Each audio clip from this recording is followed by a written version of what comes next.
रक्षा मंत्री अध्यक्ष महोदय, अध्यक्ष महोदय, एक आदमी सब पर भारी। अध्यक्ष महोदय, मैं नेता प्रतिपक्ष से अनुरोध करना चाहूंगा, गलत बयानी करके सदन को गुमराह करने की कोशिश गलत नहीं है सर, गलत नहीं है सर, कर देना चाहता हूं कि गलत नहीं है युद्ध के सर, दौरान अथवा सीमाओं की सुरक्षा के दौरान यदि हमारा कोई अग्निवीर का जवान शहीद होता है तो उसके 1 करोड़ रुपए की धनराशि सहायता के रूप में उसके परिवार को मुहैया कराई जाती है। इस प्रकार की गलत बयानी से सभी को गुमराह करने की कोशिश नहीं की जानी चाहिए। संसद महोदय, अध्यक्ष।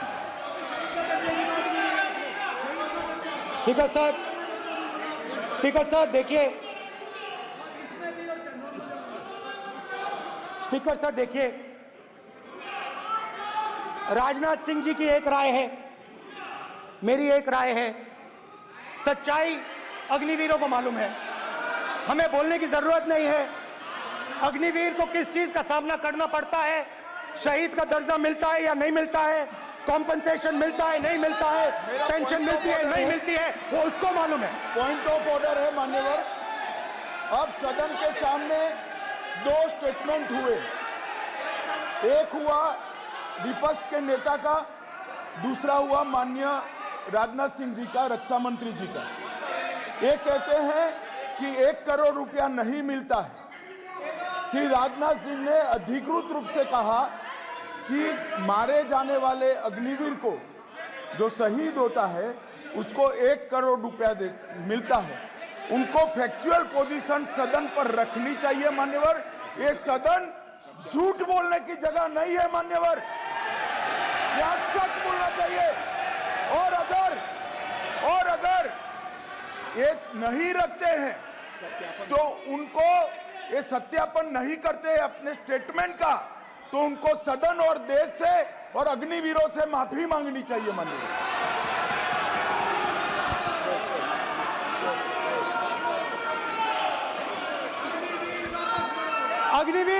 अग्निवीर की सच्चाई मैंने फ्लोर ऑफ द हाउस पे रखी है, और राजनाथ सिंह जी ने भी कहा है।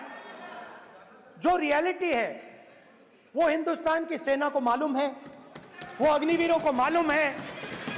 उनके कहने से या मेरे कहने से कोई फर्क नहीं पड़ता, सच्चाई तो उनको मालूम है, उनको मालूम है सच्चाई कौन बोल रहा है।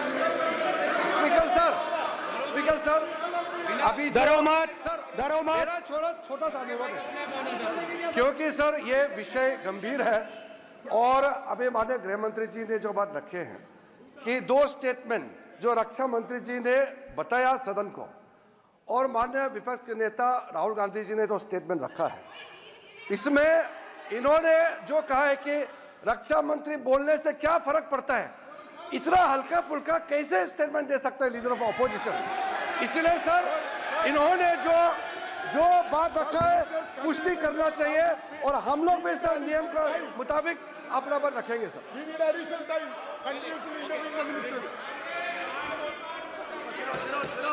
और स्पीकर सर, और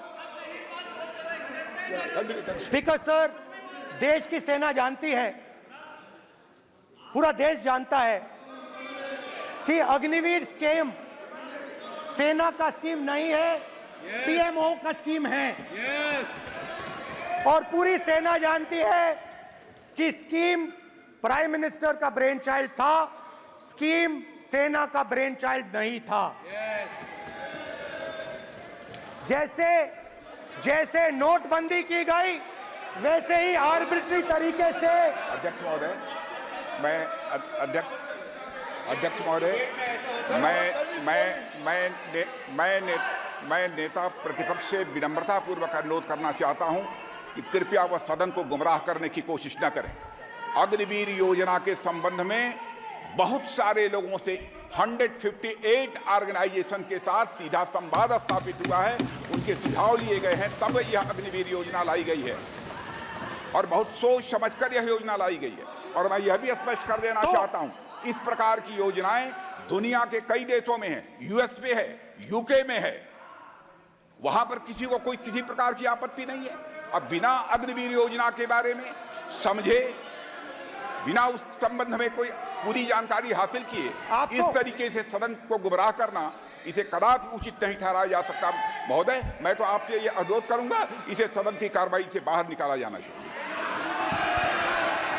आपको देखिए, सिंपल सी बात है स्पीकर सर, इनको अग्निवीर अच्छा लगता है, आप उसको रखिए, हम उसको बदल देंगे, हटा देंगे। सिंपल सी बात है, हमारी सरकार आएगी, अग्निवीर को हम हटा देंगे, क्योंकि हम सोचते हैं कि अग्निवीर सेना के खिलाफ है, जवानों के खिलाफ है, देशभक्तों के खिलाफ स्कीम है। हम इस स्कीम को नहीं चाहते।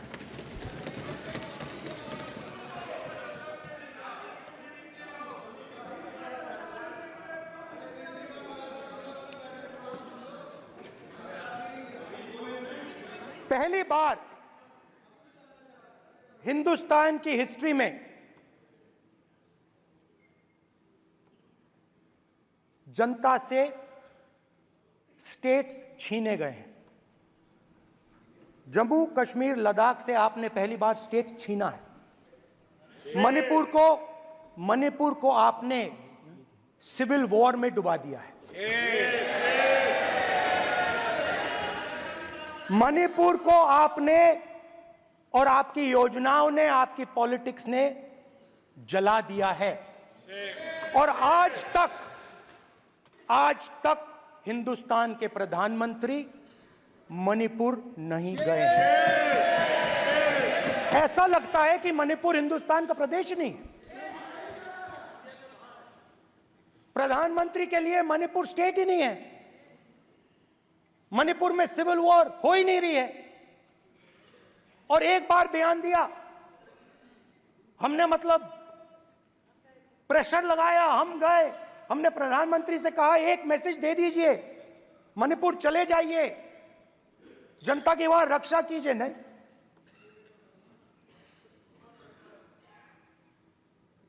मैं वहां गया, कुकीज और मेहते इससे दोनों से मिला। आज तक नहीं, आंसर नहीं मिलेगा, मिल नहीं सकता। मणिपुर इनके लिए हिंदुस्तान का प्रदेश ही नहीं है। मणिपुर है ही नहीं, मणिपुर है ही नहीं, ना होम मिनिस्टर के लिए ना प्रधानमंत्री के लिए, है ही नहीं, एग्जिस्ट नहीं करता, वो है ही नहीं। ना प्रधानमंत्री जाएंगे बोलेंगे कुछ नहीं, जैसे कुछ नहीं हुआ वहां पे। मैं रिलीफ कैंप में गया, एक औरत कांपती हुई, रोती हुई मुझे कहती है कि मैंने अपनी आंखों के सामने, हाँ मैं औरतों की बात कर सकता हूं, एक भाई मैं कर सकता हूं, एक भाई एक कर्तव्य निभा रहा है। आप अपने संगठन में महिलाओं को नहीं डालते हो, मगर मैं औरतों की बात कर सकता हूं।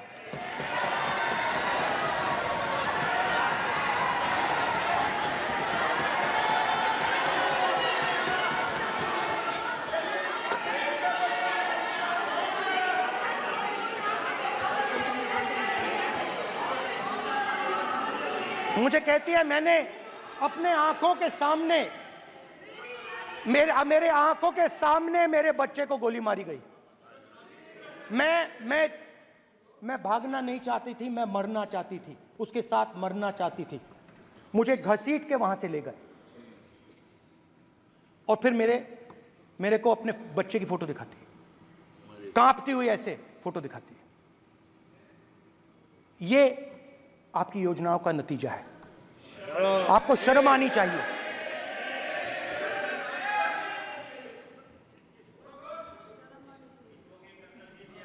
एक दिन प्रधानमंत्री 8 बजे कहते हैं,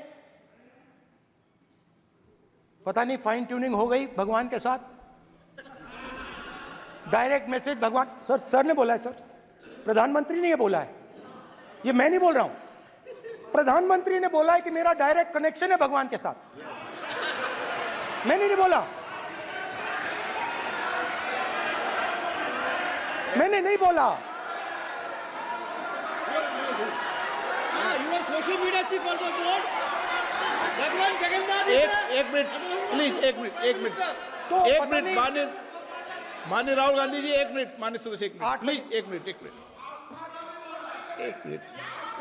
मिनट रविशंकर जी, प्लीज एक मिनट। माननीय सदस्यगण, आप वरिष्ठ नेता हैं, सदन के नेता होते माननीय प्रधानमंत्री जी, और हम सबको माननीय प्रधानमंत्री जी का सम्मान करना चाहिए। ये सदन में हमेशा उच्च कोटि की परंपरा मर्यादा रही है। नो सर, नहीं, गौरव गौरव गौरव गौरव अगर आपको स्पीकर सर, मैं की पुरानी पार्टी है, गौरव गौरव स्पीकर सर, मैं रिस्पेक्ट कर रहा हूं। ये प्रधानमंत्री के शब्द हैं, मेरे शब्द नहीं हैं। ये प्रधानमंत्री जी ने कहा है, पब्लिक में मीडिया को कहा है कि मैं बायोलॉजिकल नहीं हूं, मेरा डायरेक्ट कनेक्शन भगवान के साथ है। मैं नहीं बोल रहा हूं, प्रधानमंत्री मोदी जी ने बोला है। तो पता नहीं उस टाइम 8 बजे भगवान का मैसेज आया होगा हिंदुस्तान, वही मगर फिर श्री राम ने आपको दूसरा मैसेज दे दिया अयोध्या में। भगवान का मैसेज आया होगा, मोदी जी नोटबंदी कर दीजिए। नोटबंदी कर दिया, डायरेक्ट ऊपर से आया मैसेज, ऑर्डर आया खटाक। और अलग अलग ऑर्डर आते हैं। अदानी जी वाला ऑर्डर आता है, बंबई एयरपोर्ट अदानी जी को ऊपर से ऑर्डर आता है, खटाक खटाखट खटाखट खटाखट ऑर्डर आते हैं। तो नोटबंदी कर दी। स्मॉल और मीडियम बिजनेसेस जो हैं, जो हिंदुस्तान की रोजगार की रीढ़ की हड्डी है, बैकबोन है, उड़ा दिया, खत्म कर दिया। आज नतीजा यह है कि ये जो भी करना चाहे करें, हिंदुस्तान के युवाओं को रोजगार नहीं मिल सकता। Job creation backbone is broken, finish, खत्म। नोटबंदी की, गलत जीएसटी लागू की, उड़ा दिया। अब मैं सोचता हूं, पहले मैं सोचता था ये पता नहीं कैसे हुआ, अब मैं समझता हूं कि ये अदानी जी, अंबानी जी जैसे लोगों के लिए किया गया।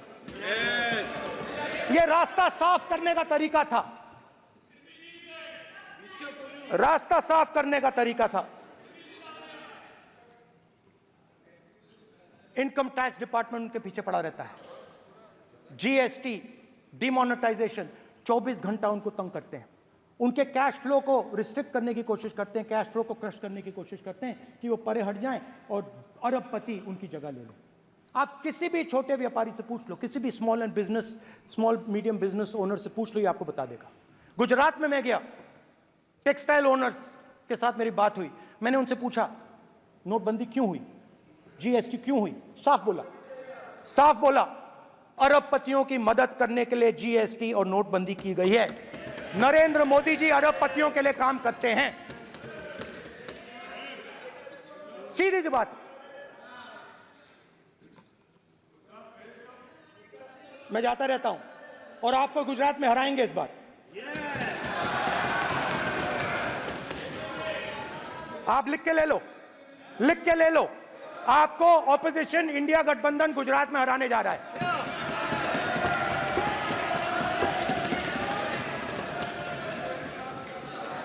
किसानों को डराने के लिए लैंड एक्विजिशन बिल जो हम लाए थे, उनकी जमीन की रक्षा करने के लिए, उनको सही कॉम्पनसेशन देने के लिए, उसको आपने खत्म कर दिया। यहां कोशिश की, कर नहीं पाए तो स्टेट्स में खत्म कर दिया।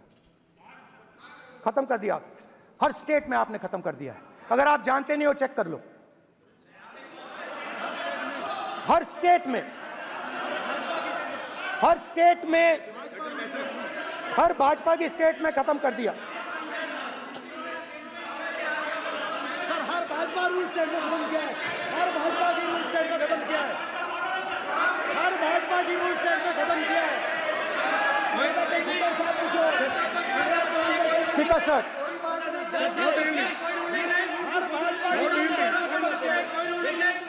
खट्टर साहब का निर्देश नहीं,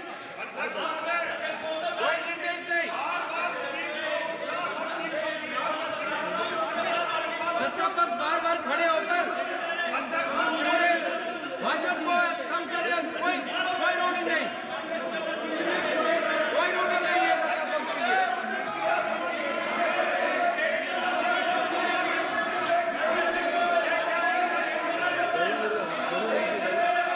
कोई रूलिंग नहीं है। इनको बैठने के लिए नहीं कहा जा रहा, इनको बैठने के लिए नहीं कहा जा रहा, इनको बैठने के लिए नहीं कहा जा रहा। सत्ता पक्ष डिस्टर्ब कर रही है सर, अध्यक्ष महोदय सत्ता पक्ष डिस्टर्ब कर रहे हैं, अध्यक्ष महोदय सत्ता पक्ष डिस्टर्ब कर रहे हैं। किसानों को ये देखिए सर, ये देखिए just give me a list of BJP states. आप किताब लेके क्यों खड़े हो? कानून बनाना चाहते हो? आप क्या बोलना चाहते हैं, कानून से बताओ। स्पीकर का डायरेक्शन है सर, स्पीकर का डायरेक्शन 115, और वो ये कहता है सर, वो ये कहता है कि कोई भी मेंबर यदि अपनी बातें कहना चाहता है, जैसे अग्निवीर के बारे में उन्होंने कहा या स्टेट के बारे में कहा, उनको ऑथेंटिकेट करना पड़ेगा, नहीं तो माफी मांगनी पड़ेगी। ये आपका डायरेक्शन है 115(1) और 115(2). इसीलिए वो जो बातें कर रहे हैं उसको ऑथेंटिकेट करें, चाहे अग्निवीर के लिए चाहे वो किसानों के लिए कर रहे हैं सर, ये आपका डायरेक्शन है।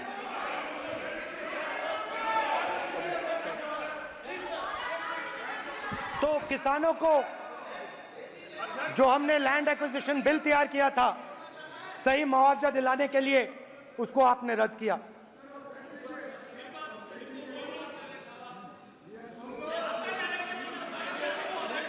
विल ऑथेंटिकेट कर देंगे, ऑथेंटिकेट कर देंगे। बैठ जाओ, कर देंगे हम ऑथेंटिकेट, बैठ जाओ, कर देंगे ऑथेंटिकेट।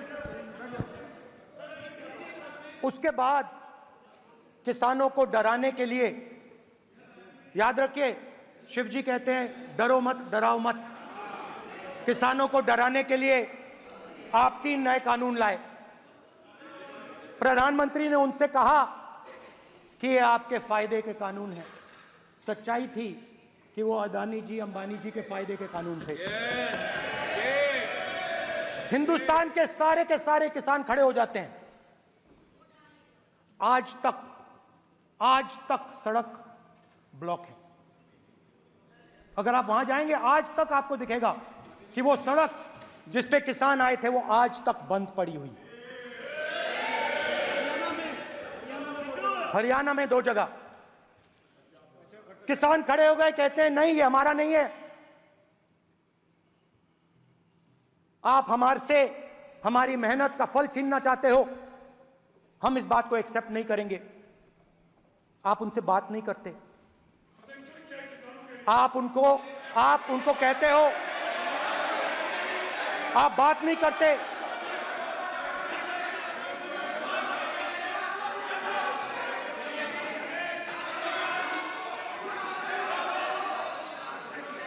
आप बात नहीं करते, आप गले नहीं लगते, आप उन्हें आतंकवादी कहते हो। आप कहते हो ये सब आतंकवादी हैं। झूठ नहीं है, झूठ नहीं है, सच है, सच है। मान्यवर, मैं समझ रहा हूं कि विपक्ष के नेता नाते पहली बार बोल रहे हैं, मगर नियमों के पुस्तक के बाहर वो नहीं जा सकते। ये स्टेटमेंट करे कि हम कहते हैं कि किसान आतंकवादी है, तो कैसे सदन में चल सकता है? मान्यवर, आप एक तरफा नियमों के ऊपर जाकर उनको रियायत दे रहे हो। मान्यवर, हमें संरक्षित करिए, ऐसे नहीं चलता है। 700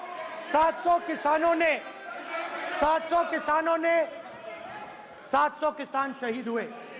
हमने इस हाउस में कहा कि किसानों के लिए मौन होना चाहिए, आपने मौन नहीं होने दिया। आपने कहा ये किसान नहीं है, आपके मुताबिक ये किसान नहीं थे, ये आतंकवादी थे। देखिए आपकी एलाई सिर हिला रही है, वो भी सहमत हैं। कौर जी सहमत हैं। देखिए हमारी जरूरत नहीं है, वो सहमत है आपसे, वो सहमत है। माननीय बोला था नो माननीय सदस्य, एक शब्द भी उधर नहीं सर। किसान क्या मांग रहा है सर? स्पीकर सर, माननीय सदस्य, स्पीकर सर, किसान क्या मांग, सॉरी, मेरा ये आग्रह है, आपकी पार्टी का समय नहीं बचेगा। हाँ? दोगे पूरा?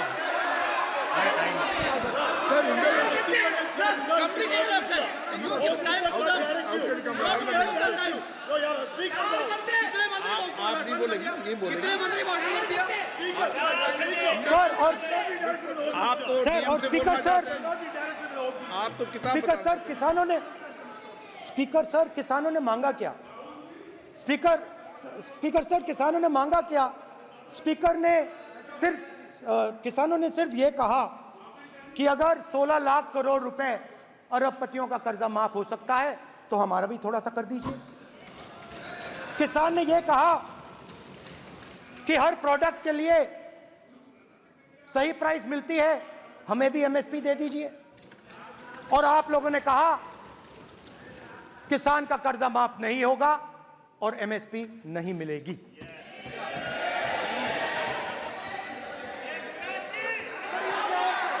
माननीय अध्यक्ष महोदय, ये गलत बयानी कर रहे हैं। एमएसपी सरकार दे रही है और ये मोदी जी की सरकार है जिसको उत्पादन की लागत पर कम से कम 50%, माननीय अध्यक्ष महोदय, उत्पादन की लागत पर कम से कम 50% जोड़कर एमएसपी दी जा रही है और नहीं दी जा रही। ये सत्यापित करें माननीय अध्यक्ष महोदय, ये गलत बयानी कर रहे हैं, ये सदन को गुमराह कर रहे हैं, गलत बयानी कर रहे हैं। आज भी एमएसपी पर खरीद जारी है और अभी खरीद की फसलों के एमएसपी के रेट हमने तय किए। ये बताए जब इनकी सरकार थी तब एमएसपी कितनी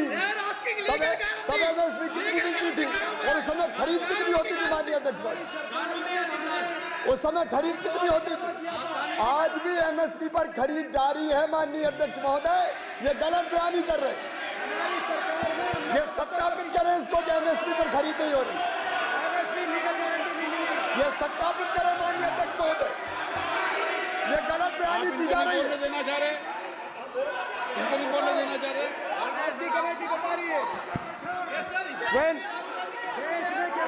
स्पीकर सर, एमएसपी जब मैं speaker sir, MSP with legal guarantee, speaker sir, the issue is MSP with legal guarantee, not just MSP. MSP is being given, the issue is Kisans want MSP with legal guarantee which you are not ready to give them. तो किसानों में आपने डर डाला, भय डाला, महिलाओं में महंगाई, गैस सिलेंडर, सेना में अग्निवीर, हर व्यक्ति के लिए आप लोगों ने भय का कोई ना कोई पैकेज दिया, गिफ्ट दिया, तोहफा दिया। स्टूडेंट्स की बात करते हैं। जो आप 2000 साल पहले की बात करते हो, थोड़ी सी भविष्य की भी बात कर देते हैं, इंडिया के फ्यूचर की बात कर देते हैं।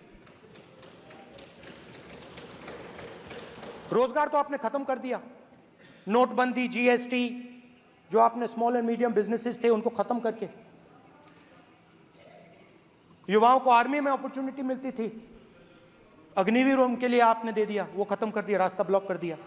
पब्लिक सेक्टर को आप प्राइवेटाइज करते हैं, वो रास्ता बंद कर दिया। और अब एक नया फैशन निकला है, नीट।